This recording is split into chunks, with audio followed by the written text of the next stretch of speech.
Balogun. He had an absolutely majestic performance. In fact, there was an opportunity, I think it was in the first half, where the Ghanaian young attacker was running in on goal. And I thought, hey, while I won't happen, but Leon Balogun was equal to the task, ran and ensured that attack did not see the light of the day. So defensively, I think Coach Austin Eguavon should stick with the team if none of the players are injured. Where I think there needs to be a change is in the middle of the park and in the attack. Well, you agree that Yoyibo Walsh should stay, talking about Leon Balogun and William Trostikon, the captain of the team. So let's stay away from that and hope that the wing backs and, of course, the central defensive position manned by Leon Balogun and William Trostikon, I think, in a very good job trying to complement a cap for the Super Eagles of Nigeria. What happened? Where do you think it went wrong with the midfield position for Nigeria?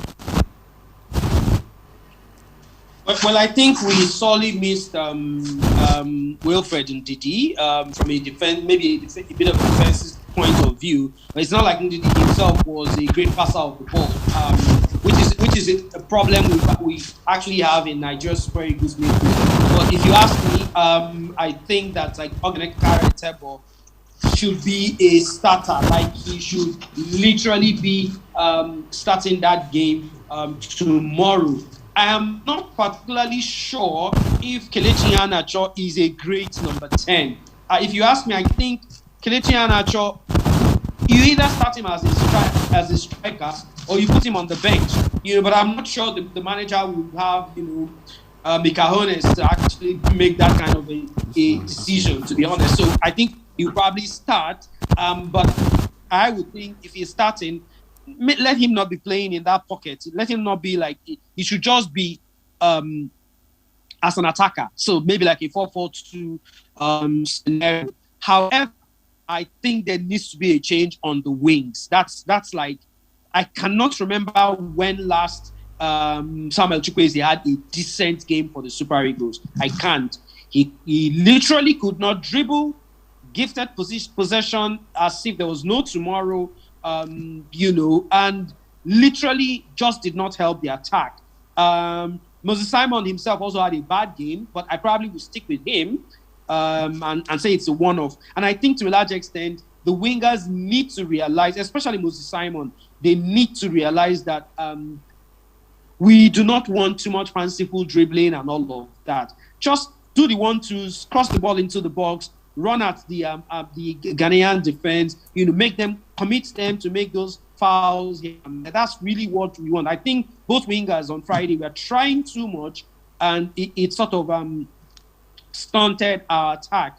Will I bring in a Ademola Lookman? Maybe in front of Nigerian fans. I think that could be a good way to get him into the saddle. I will put Samuel Chukwueze on the bench. Maybe if the game is a little too difficult, bring him on in the second half. I would not start him at all. And for the striking position, I honestly think that what's his name? Victor Osimhen was starved of service. I wouldn't necessarily blame Austin Eguavon. He was a bit conservative on Friday, but that's expected. The game is a two-legged affair. It was not a one-off, and so he knew that there was still an extra 90 minutes to play. So I can understand a bit of conservatism from him. However, Tuesday's game is 90 minutes. We cannot afford a score draw. A score draw takes us out. It's a game we have to win, win outrightly by whatever score, 1-0, 2-1, 2-0, whatever it is. We are condemned to win if we want to go to the World Cup. Most likely starts with the Watford man, maybe ahead of Ademola Lookman. What's his name again? Names kiss my head for a split second. But the man who refused to, come for the Nations Cup the last time around, I'll probably start with him. And Moses Simon on the wings, Victor Osimhen, leading the line, but he would need a lot of service. I'm talking Victor Osimhen. But I would not start Samuel Chukwueze and Victor Simon the same way they were both started, or they both started on Friday. Maybe you're talking about the Watford man, Emmanuel Dennis? Yes, Emmanuel Dennis. Yes, that's who I was talking about. Okay, let me take your, because you are renowned and your opinion does count when it comes to decision making across Africa. In Europe, there is there is yes, in Europe there is no away goal rule anymore. But in Africa, this is still applicable, and we've seen it. What do you make of it? Why is Africa being left out of taking out this decision, which we have seen that it helps one team against the other? It should be a level playing field. You play to win and not based on the fact that you scored away.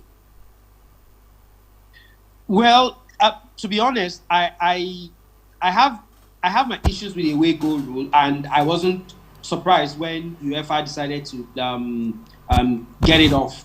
Because now for context, for context, let's also tell the young listener that the away goal rule was introduced, a number of years ago, because at that point in time, teams were so defensive, they would go away from home and literally not play, just wanting to get a 0-0 scoreline and go back home.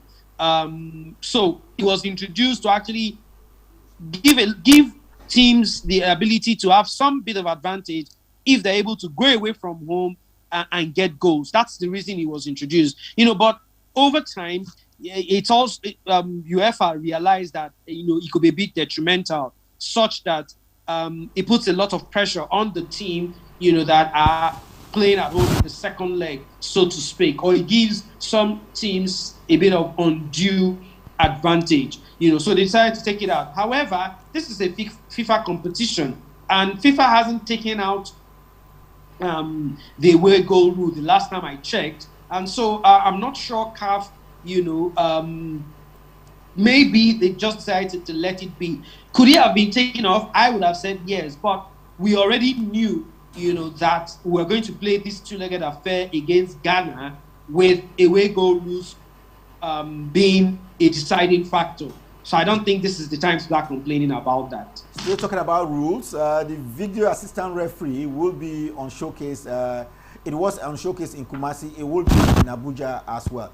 How would you rate the video assistant referee?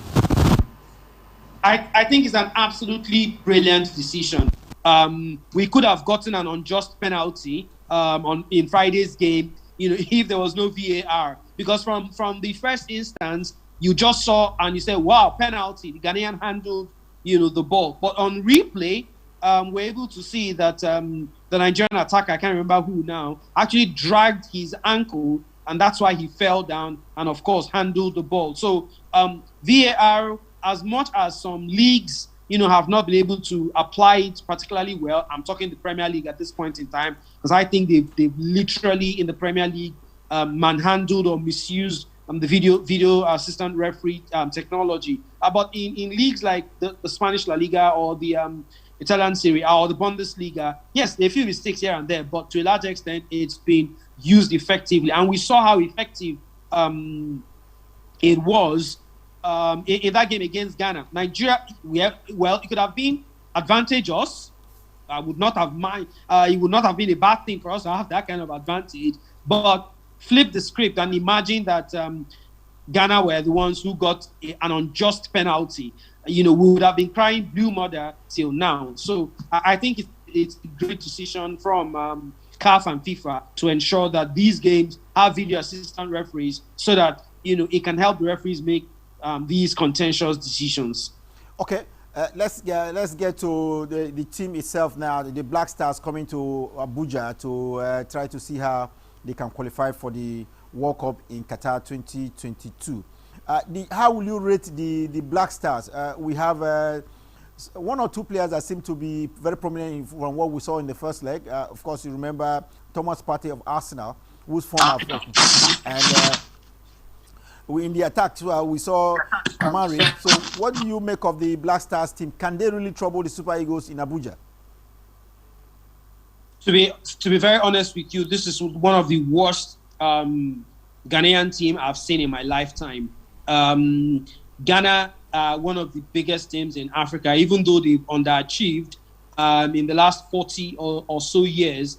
They're a team that you're almost always afraid of. But unfortunately, it's not what I saw. A very good team probably would have beaten us on Friday.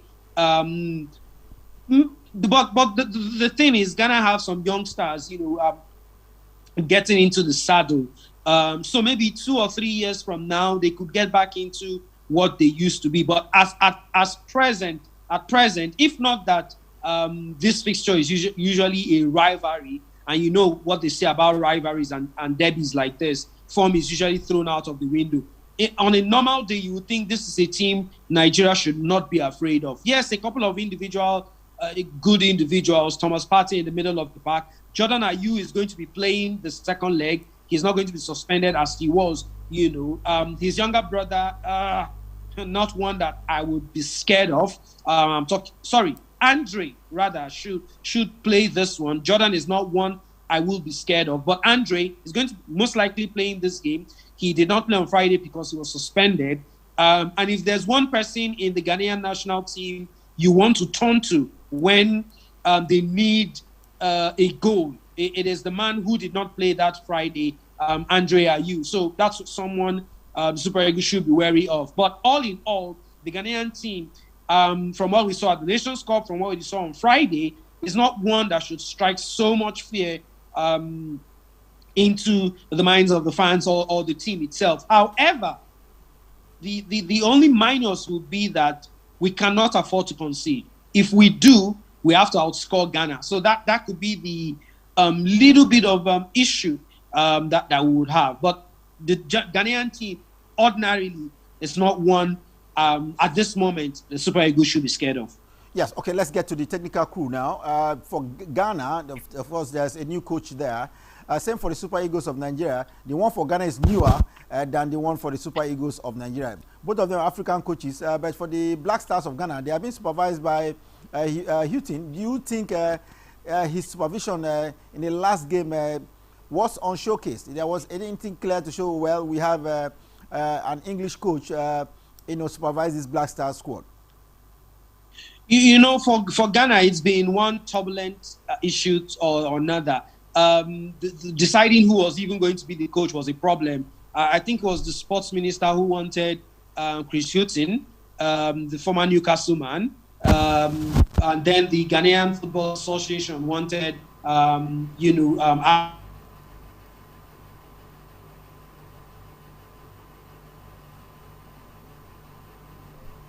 we seem to have a little bit of technical issues there, but we hope we can sort it out and still get you from us a wise opinion about the technical crew for the Black Stars of Ghana and the Super Eagles of Nigeria. While we'll try to sort that out, we'll still have in the studio here Kuchiku Edemko and of course Baine Anthony. Both of them will react to what Ufama Bono has been saying, but we'll take a break. When we return from the break, we'll get their reaction if Ufama is not right back. Stay with us.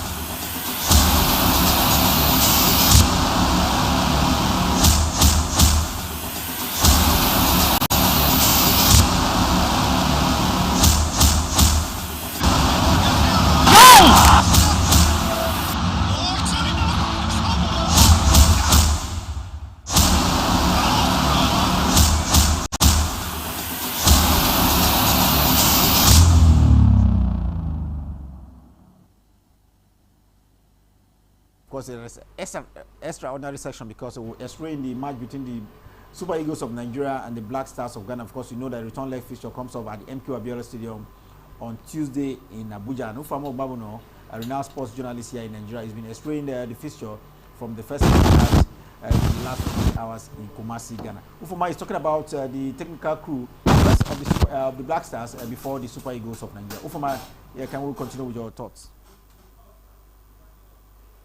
Is off. Well, we hope that we can get him back. And you've heard what Ufoma has been saying. Your overall view about the team itself. Maybe starting from the crowd support we expect on Tuesday at the MK Abiola Stadium in Abuja. Well, for me, I strongly believe that Abuja can almost start up to that 60,000 capacity that FIFA.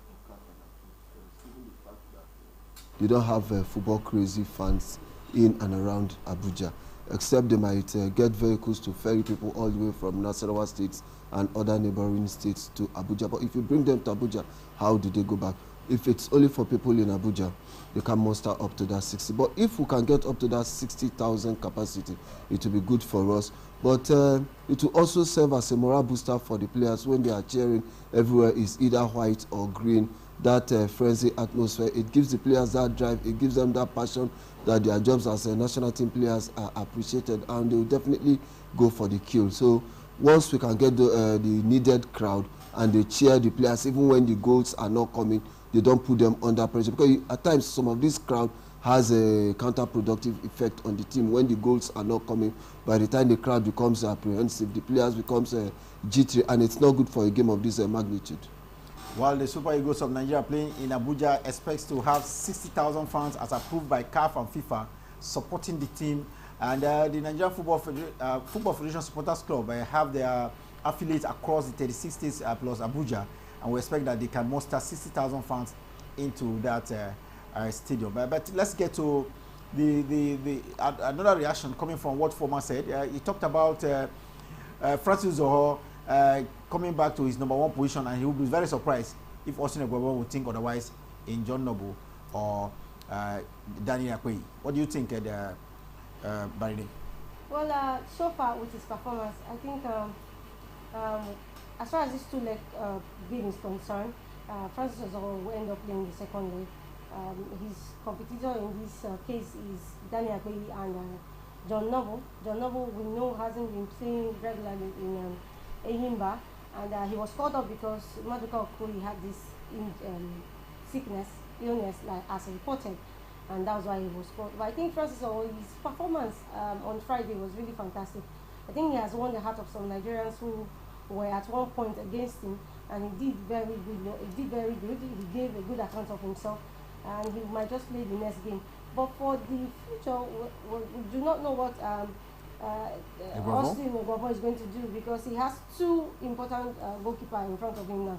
Maduka Okoye seems to be the fans' favorite, although proving himself now. It's now up to him to decide who's going to actually hold this one. And we know if we qualify for the World Cup, we're going to face more defensive side, more experienced players, and we need to make decision now who will be our goalkeeper as far as the World Cup is concerned. Well, did I hear Barney say Maduka Okoye is the fans' favorite? Is the ladies' favorite and not the fans' favorite? Well, let's get to the other departments of the game.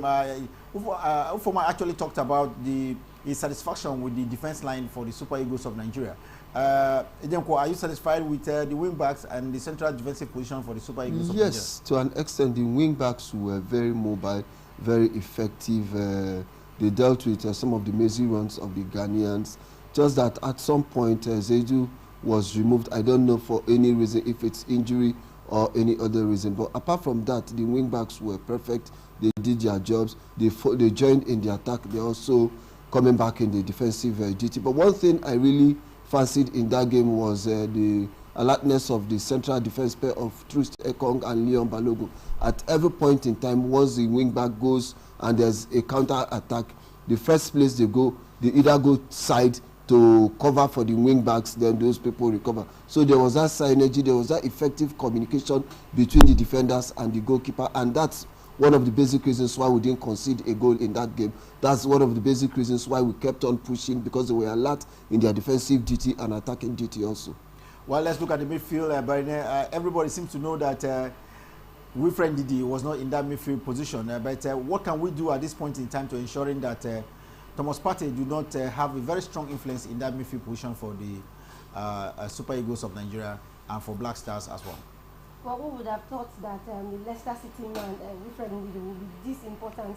His absence was really missed on Friday, and a huge mantle was given to Innocent Bonke. And I must say that it was a very difficult one for him. But going forward, we have a game on Tuesday against same Black Star of Ghana, and it's the last one. We mustn't get a score draw, because we all know their way rule is in action. That might just send Nigeria packing. But in the midfield now, there is a need for us to improvise. We need to bring the Watford man, Ogene Karo Tebo. He needs to come in, because this is an all-important cracker. On Friday, there was this workload on Joe Aribo to help Innocent Bonke. And in this time and game, there needs to be freedom for every player to play what they need to do. So Ogene Karete needs to come in, and then we have Joe, then we have Joe Aribo. But for the man playing at 10, which I feel was a problem on Friday, he actually had to stand in there as a 10, but I didn't see him play that 10 role. I think that's where the problem will be, looking for someone that will play a 10, or better still change to another formation where the 10 will not have will not be given to him at all, to be playing, to be the creative player. I think he didn't do that well on Friday. We need a replacement for that 10. Demko, what do you think happened to our Nigerian midfield position, and who can be properly deployed? Because from what Barine have said, there seems to be a problem of deployment of player. Iheanacho, yes, a lot of people are saying he is not very good at creating that defense splitting pass we saw that we expect Victor Osimhen to receive, and we didn't see it, especially in the match in Kumasi. And what do you think? Who should really start in that midfield position? Should Bonke start, or he should be on the bench, and maybe a table should be starter in that midfield position? For me, I strongly believe that Joe Aribo has the capacity to play that number 10, because that's what he plays in Scotland with Glasgow Rangers. For Iheanacho, he was longly deployed into that number 10 position. First and foremost, all we need to do as national team coaches is to have a critical look of these our players. How did they deploy them in Europe that they play very well? See how you can fashion out a model or a pattern that will accommodate them. Iheanacho is not more of a creative midfielder. Iheanacho is a support striker. So once they deploy him in that support striker, he will perform very well. As for me, Ogene Etabo did not demonstrate enough capacity, given the fact that he allowed his emotion get a better part of him in that crucial match when he was accosting the referee, or he's trying to challenge the referee one way or the other. He's gone beyond that. So Etabo should be made to start from the bench, so that when he comes in, you see how he can bring some spark into the team. But he should be cautioned. Then Innocent Bonke, he should be made to believe more in himself. Let him not be in Didi. Let him be Innocent Bonke. The same way he has been playing in Lorient, that they called him to the national team. Let him try and be that same Innocent Bonke. He shouldn't lose his identity, because I discovered that what actually went wrong with him was a loss of identity, trying to be an Ndidi against an Alex Partey, who was way head and shoulder above him in an attempt to be an Ndidi. If he had been the Innocent Bonke that we know in France that played against most of the big teams, it wouldn't have been that bad for him. But there's still another chance. Innocent Bonke playing for a French club, Saint Laurent, not clearly in the mold of Wilfred Ndidi. Everybody knows that Wilfred Ndidi is one of the best central defensive midfield player in the world right now. Without when he's very fit, he can contest with anybody. I remember him, the former Arsenal captain. What's his name now? He's a coach now. I hope I can get his name. That's the mode we see of Wilfred Ndidi playing. I can't remember his name now. Patrick Vieira. No, he plays for. He's now a coach. Patrick Vieira. That's the way you can. Yes, my brain is really in the overdrive at this point in time. Well, let's look at the front line for the Super Eagles of Nigeria. By Victor Osimhen, everybody look up to him. Coming to the match in Kumasi, Ghana, he has scored about 5 goals coming to that fixture, and in a space of about 2 weeks. So everybody believed that he was going to score against the Black Stars of Ghana. Does he still have the opportunity without a proper service coming from the midfield? Well, we know the midfield is the decisive game, the decisive moment of every game. When the midfield gives those splitting passes, goal scoring passes, any striker in his right sense will definitely get those goals. But that game against Ghana, Victor Osimhen seemed to be the focal point. Everybody and anybody was against him. He was held. There was this time I feared for him. There was one tackle that was done to him, and I felt maybe he might be injured and leave the squad. Everybody was against him, and he didn't have the chance. But I feel that's where the tactics of the game need to change for the coach. And needs to develop another way in which Nigeria will have to play free-flowing football, because we know we cannot win the midfield from Ghana. There's Partey there doing all the work. So I think the midfield needs to be giving him that passes to get there.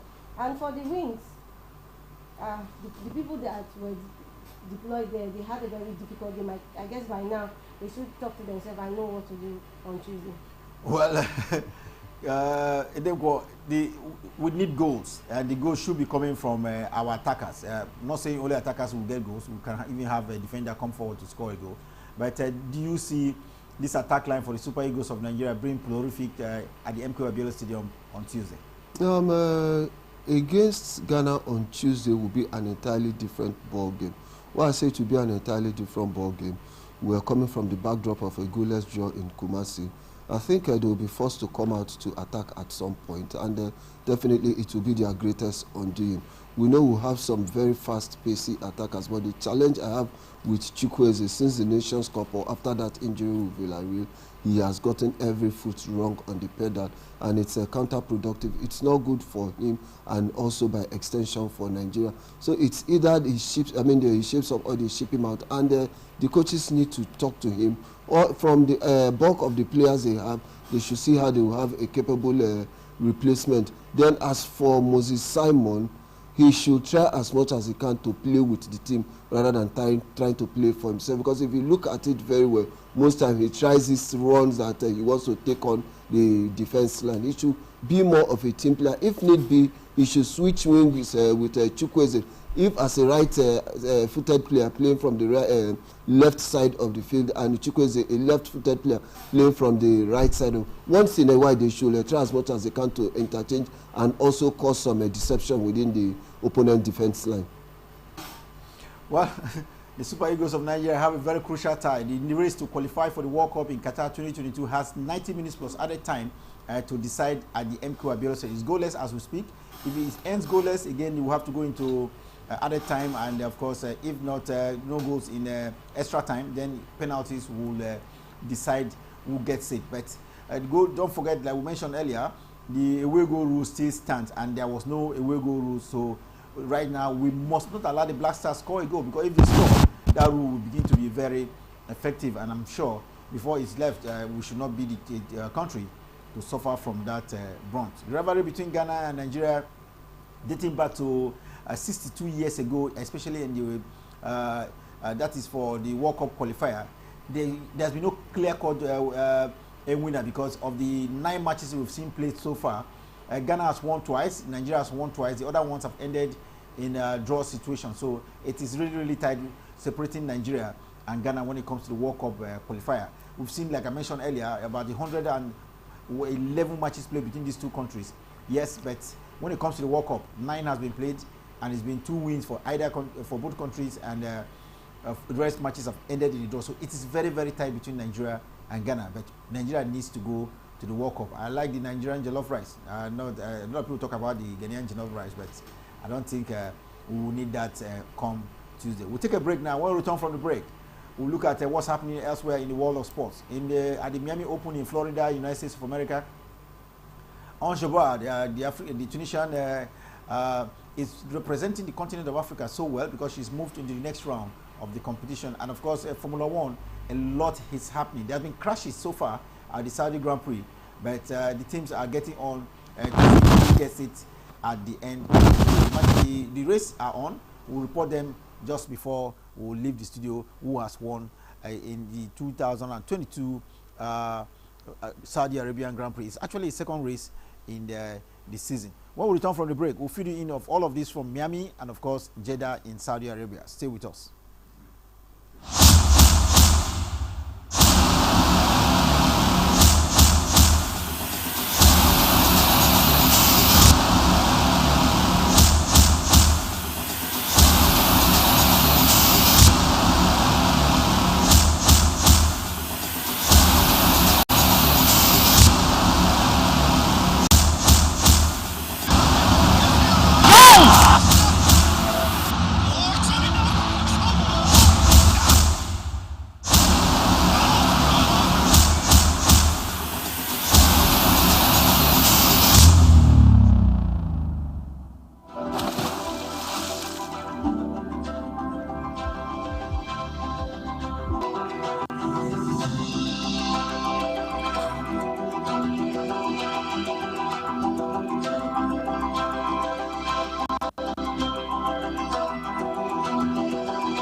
anchor on the facts, breaking news and in-depth interviews on a wide range of topics. Atlantic Television Network, home for in-depth reportage, facts, professionalism, all the news you need. Atlantic Television Network. Atlantic Television Network. Atlantic Television Network, anchoring facts.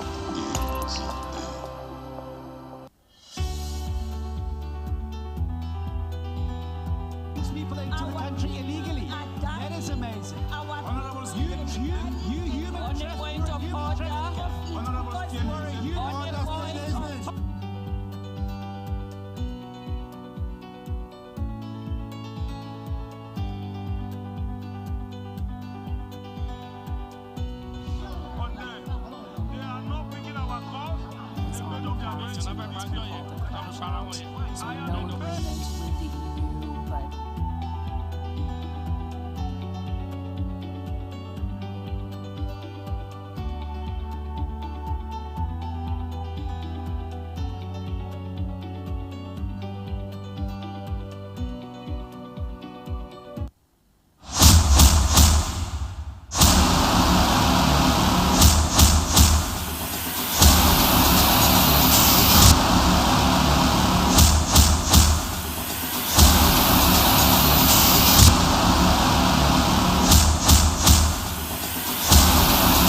Welcome back. It's Atlantic Sports Extraordinary here on Atlantic Television Network, and in addition of the program, we'll be looking at the return leg match between Ghana and Nigeria. Of course, we told you that match will be coming up at the MK Abiola Stadium.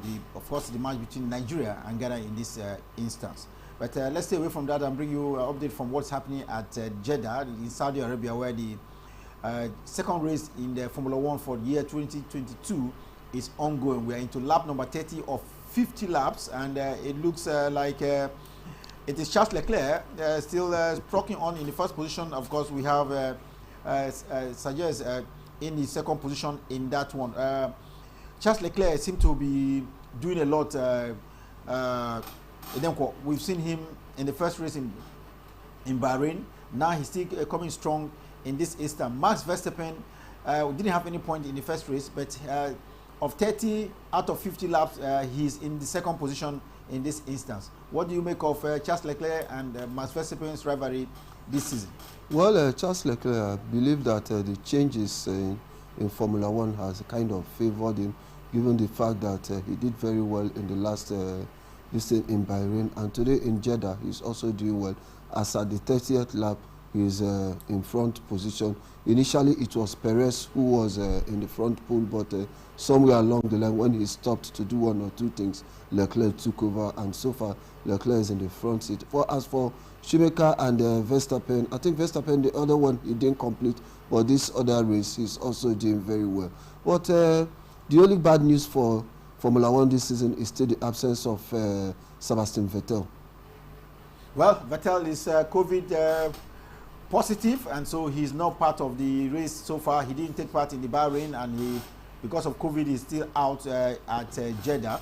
But there is some interesting incident. Well, not too interesting, because yesterday we saw multiple crash. We saw Latifi in a crash, and of course Mick Schumacher, the son of Michael Schumacher, was involved in a crash such that he had to be airlifted for check. He's okay, but his car broke into two in the qualifying race yesterday.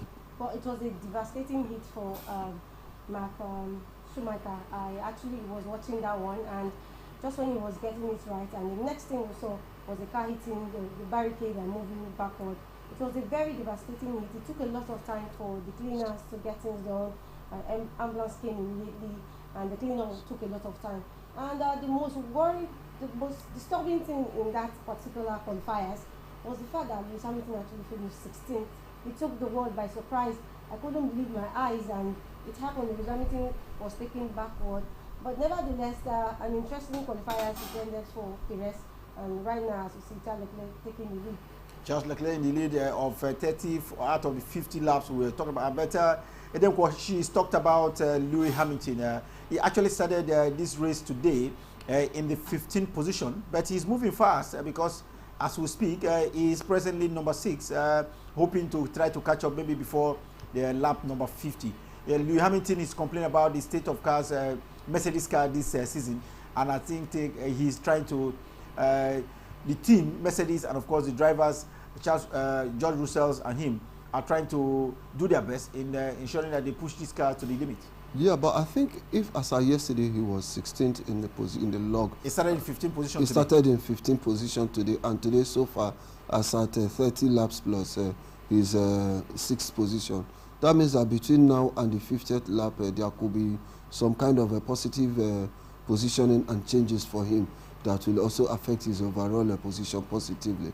But for him overtaking Leclerc, except something happens to Leclerc at this point, which cannot be ruled out, that means it's still going to be Charles Leclerc coasting home. Charles Leclerc leads by 1.3 seconds right now. As we speak, he leads just by 1.3 seconds. And we hope that that could be reduced because he's having Max Verstappen right there on his shoulders, trying to see what he can do, because it's a fast business. We talked about Mick Schumacher, involved in a crash. His car broke into two. He was doing 294 kilometers before that turn number 10, where he hit the barriers. Do you think it was about speed? This is the second crash we are having at the Jeddah. It looks like the Jeddah grid is prone to crash because we've had two, and I think there's been one incident as well in the race going on as we speak. Doing 294 kilometers per, I still believe that same thing should be applied to Formula One, where some caution needs to be taking place. But it's quite unfortunate that his vehicle, his car broke into two. But he was airlifted. And the good news is that today he's healthy, despite the fact that he's not in the race. But I believe going forward, he has to exercise some restraint and caution. What? So difficult as we speak. Fernando Alonso seems to be have run into trouble. He was at the 11th position, but he's slowing down now. It means that he must have had some kind of technical issues. And so, but like we mentioned to you, we are into the lap number 31, going to 50, and we'll see who gets it after 50 laps. At that point, I will take a break. When we return from the break, we'll go to tennis, where there's been some interesting development, but we're still keeping an eye on what's happening in Jeddah, where 50 laps are expected to be completed for race number 2 in Formula One season 2022. Stay with us. When we return from the break, exciting tennis stories for you.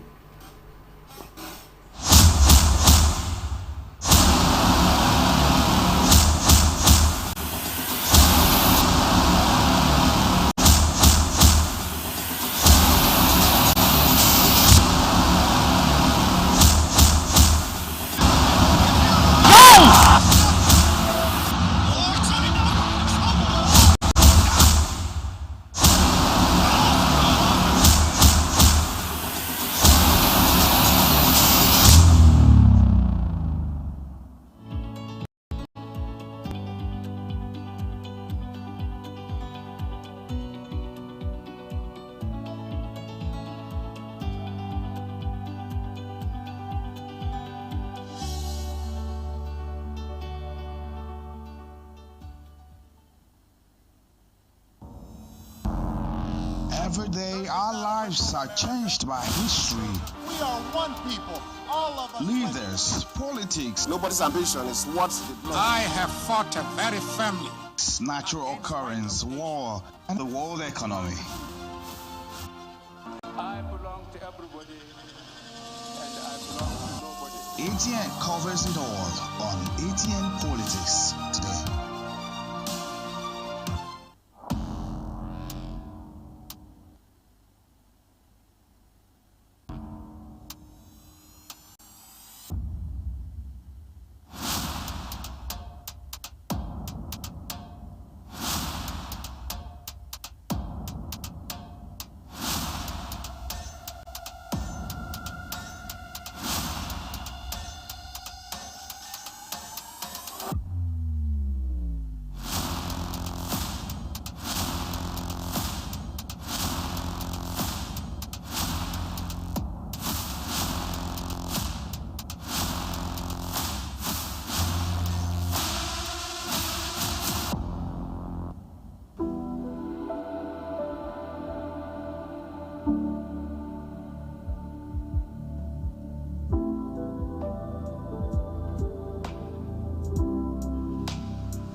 and beyond the mountains.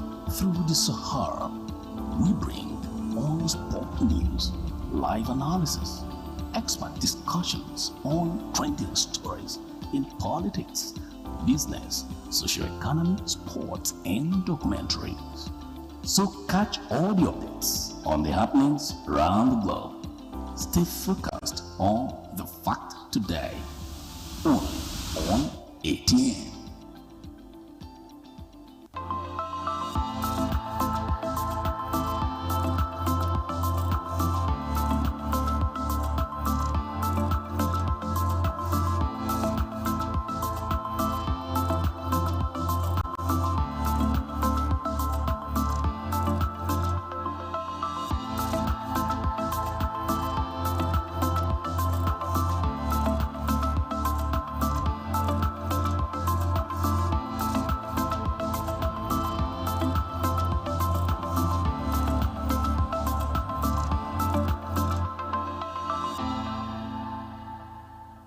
The making of Wish 99.5 FM and Atlantic Television Network.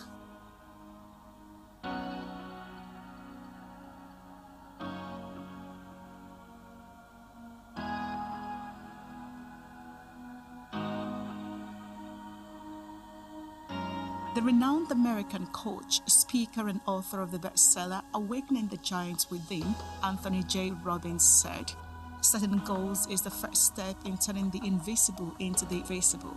This best describes the birth and storyline of Morrison Communications' Wish 99.5 FM and Atlantic Television Network broadcast brands.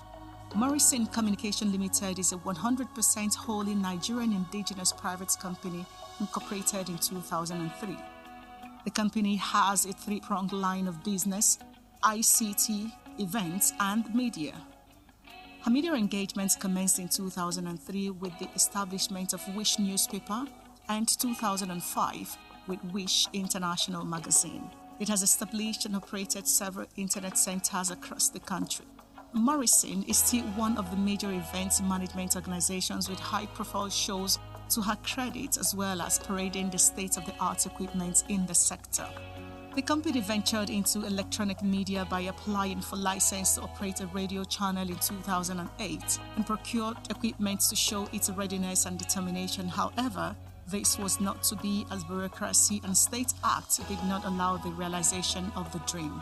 In 2017, the company employed a strategic approach which led to the establishment of Wish 99.5 FM, Port Harcourt, Nigeria's business radio, and has continued to dominate the broadcasting sphere.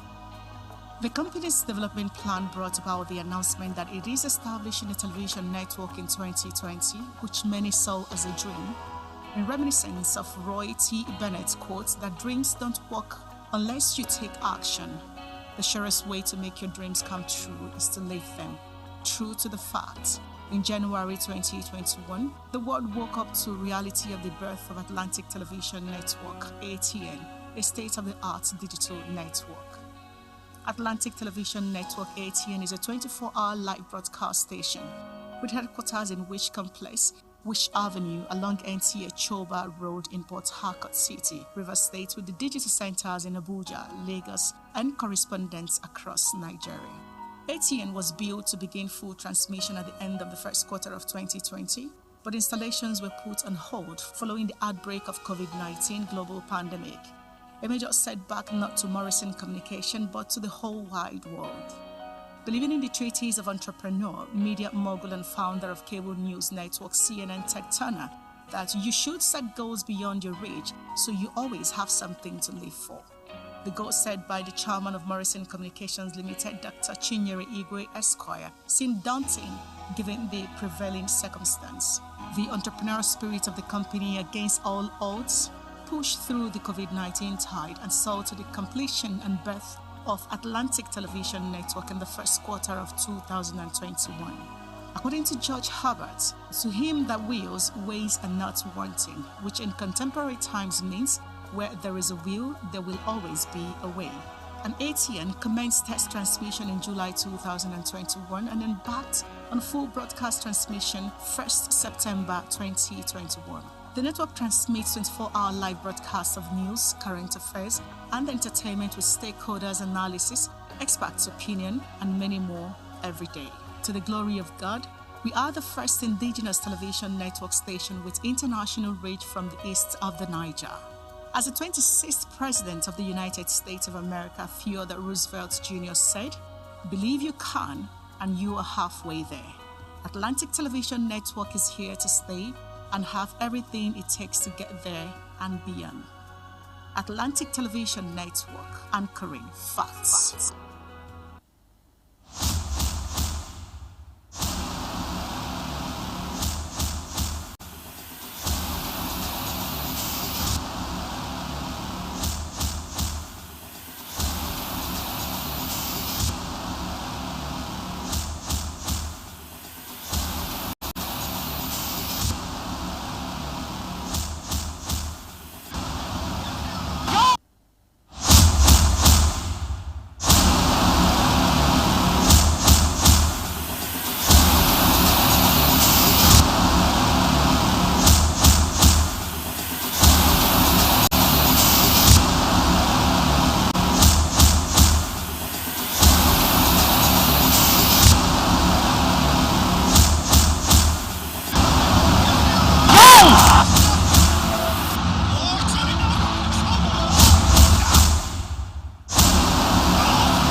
Welcome back. It's still Atlantic Sports Extraordinary Weekend Edition here on Atlantic Television Network, and I still have with me Okechukwu Denko and Baine Anthony. Together we'll bring you up to speed with all that's happening at this point in time from the world of sport. Earlier we had Ufoma Igbamuno all the way from Lagos giving his thoughts on the cracker between the Super Eagles of Nigeria and the Black Stars of Ghana. Of course, the $1.2 million is hotting up between the male and the female. Of course, the ATP players and the WTA players are all in action. But first, the hope of British Andy Murray to continue to the third round of the Miami Open has come to an end because he was taken out by top seed Daniel Medvedev, who is struggling to see whether he can get back his number one position again. Edenko, Andy Murray has had a lot of issues, injury concerns. This year, he's had a few games from January up till now, but he's not gone to any of the crucial stages of the competition. It looks like it's the end of the road for him. Of course, no doubt, it is the end of the road for him at the Miami Open in Florida, United States of America. At 34, I think he should be heading towards the twilight of his career. That's one. Then this year too, he's not been able to win more than 2 matches in any game, as in 2 matches in a row. So his winning rate has been poor. He's also ranked 85th in the world ranking. So if you look at it very well, it's already getting close to his twilight, and anything can really happen at this point, because if you look at it, he has lost the passion, he has lost the drive to make it at the big stage. Most of the time he comes in or through this thing. So most of the times you see the way he performs, see the way he lost against Daniel Medvedev just in 2 straight sets within a game of just about an hour, where some games goes as much as 3 hours. So you look at it that the drive, the passion, it's no longer there, and it's best for him to call it quits now. Andy Murray has to think of quitting. Of course, we know him to be former Grand Slam winner, number 1 player as well, but he's had a lot of injury concern that has restrained his game. Last year, he came off multiple surgeries, and so I think he still needs some more games. I'm not sure he should retire the year 2022. But let's look at it. Looks like a very bad journey at the Miami Open for British players, because Dan Evans too had been taken out by the Japanese Hoshito Nishioka. He took him out in the 3 sets in that one. It looks like Dan Evans got the first set, no doubt. But the Japanese had a very different idea in the second and the third. It was 6-4, 6-3. So in the game of 3, it was 2-1 in favor of Japanese Hoshito Nishioka. And it looks like another British player going to the airport from Miami in the United States of America. But this is for you. Okay, for Danny Evans, it was 12 points. I thought maybe you could get this one. I remember it was a set-up and everything was looking too good for him. And then the Japanese came and wrapped up things up just like that. And another British man going. But for Andy Murray, I think like Adenko said, I think it's time for him to retire. I watched that game. For setting world number one at one point, could not get his serves right. That was his greatest undoing. He could not get the first serve in, cannot even get the second serve in, and then I was wondering, is this Andy Murray or another man?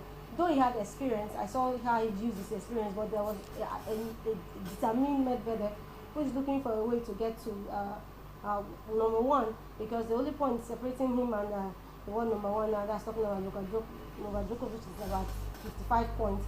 So getting your opponent over was certainly on his mind, and if he gets to the semi-finals, he might just get that one. And he brought his A game against Andy Murray and another British man, two at the same time, really. Danny Evans, talking about British people, two now. We've talked about Andy Murray, of course, he's Scottish but British. He's going to the airport from Miami back to England, and Dan Evans is joining him. There's a third English player, a tennis player, who will be joining as well, and it doesn't look too good for. We talked about him earlier, Hita Watson. He got to the second stage, but fell short after winning his first game, because in the third round match against Switzerland's Belinda Bencic, Hita Watson crashed. It was 6-4, 6-1. Hita Watson, I don't know how exciting the female tennis player, but in this instance has to go home alongside the other two. So 3 British players leaving Florida the same day. That shows the ebb, or the lowest ebb, that British tennis is going down towards. See the way Emma Raducanu also left the Indiana Wells, and also the way she left this the Miami Opens. It shows that the British are not doing enough when it comes to tennis. But it's a good thing. They need to go back home, see how they can put their acts together, get a quality trainer, organize internal tournaments to see how they can also be in shape before they come out to face the world. While the British are going home from Florida in the United States of America at the Miami Open, Tunisia's and Africa's Ons Jabeur is staying back to continue in the third round of the Miami Open, because she took out Kai Kanapi 6-3, 6-love, and that was a very good one for Africa's highest ranked tennis player in the female version. But then this is very cheering that we still have an African. We talked about British going home, an African progressing at the competition. It's a very good one as an African, seeing an African woman going forward. My hope was on Kevin Anderson, the South African, and he didn't give a good account of himself. Now, as a Tunisian woman in this competition, I think it's good for her career, it's good for her ranking, getting past. It's a 1,000 event, and it should eventually get to as far as the semi-finals or even the finals. And you can imagine how the ranking will be for her. Well, Ons Jabeur trucks on, the same thing is happening to Paula Bodosa. She is still in the competition. And talking about one or two persons who are out of the Miami Open, Denis Shapovalov, no doubt, is the biggest of the players that will be going off from this stage of the competition. We seem to be running short of time, but talked about Shapovalov going off. Well, we'll return back to it on the subsequent editions of our program. But just before we get to our Sports Extra on air for the evening, let's talk about the Falconets. They have qualified for the World Cup. It's Costa Rica. This World Cup is taking place in Costa Rica. How did they qualify, Barine?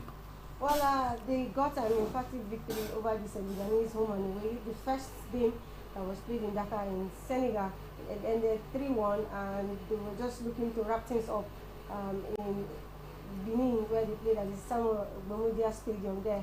It ended 4-1, and the victory was so much that even the deputy governor of Edo State, that's Shoaibu Philip, had to offer these girls some incentive, because it was an emphatic, big victory. 7-1 on aggregate, taking them to another edition of the Under-20 World Cup in Costa Rica. I think the momentum is high, and the Nigerians will definitely be happy. While the Super Eagles are looking for qualification, the Falconets have gotten the qualification. The opponent Nigeria will be playing, that's the Super Eagles will be playing against on Tuesday, that's Ghana, has also qualified alongside Nigeria. So we'll have 2 African countries representing in the Under-20 World Cup in Costa Rica. World Cup ticket for Nigeria in the Under-20 level for female. We're looking for the most important one, which is worth about 12.3 million US dollars, 5.6 billion naira, if you ask me, which will be on Tuesday. We need that one especially to join with the one we've gotten with the female category. No Oliver Twist situation here It is that which gives a lot of Nigerians joy. And we'll have to wrap up the program now. And of course, our sports extraordinaire for this evening couldn't have been any other than On Shabba,